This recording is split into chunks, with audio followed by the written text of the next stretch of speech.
Le cinéaste évoque les critiques qui accompagnent le succès de son long métrage, notamment concernant sa représentation du Mexique.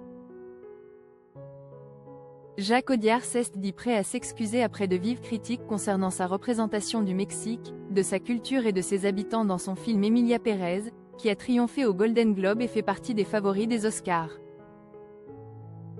Si des choses paraissent choquantes dans Emilia Pérez, ou si elles choquent, je serai prêt à m'excuser, a-t-il déclaré à la version en espagnol de CNN. Je suis bien désolé. Le réalisateur d'Un prophète et de battre mon cœur s'est arrêté a néanmoins défendu le parti pris de son film, une comédie musicale tournée en espagnol sur un baron de la drogue mexicain qui change de vie en accomplissant une transition de genre. À partir du moment où l'on se situe dans une forme qui serait l'opéra, on n'est pas dans un système de réalisme, a-t-il fait valoir, avant d'ajouter. Le cinéma n'apporte pas de réponse, il pose des questions. Peut-être que les questions que pose Emilia Pérez sont déplacées, je ne sais pas. Mais je ne les trouve pas inintéressantes. Et il y a quelque chose d'universel dans les thèmes des Emilia Pérez. Succès controversé. Présenté à Cannes en mai dernier, le film est depuis sorti dans les salles françaises et américaines. Il a remporté 4 trophées au Golden Globe la semaine passée, dont celui de meilleur film musical ou comédie, a récolté 11 nominations au BAFTA britannique et a été choisi pour représenter la France aux Oscars.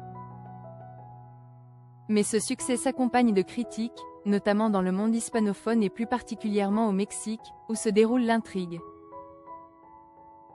Comme le résume le Guardian, le film a été pointé du doigt pour son manque d'acteurs mexicains. L'actrice Carla Sofia Gascon est espagnole, Zoé Saldana américano-dominicaine et Selena Gomez américaine.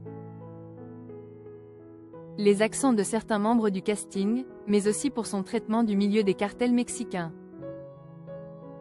Le critique de cinéma Gaby Meza a ainsi écrit dans BBC Mundo que Emilia Pérez exploite une tragédie qui frappe actuellement le Mexique, celle du trafic de drogue et des gens qui disparaissent à cause de la violence, afin d'en tirer un produit de divertissement.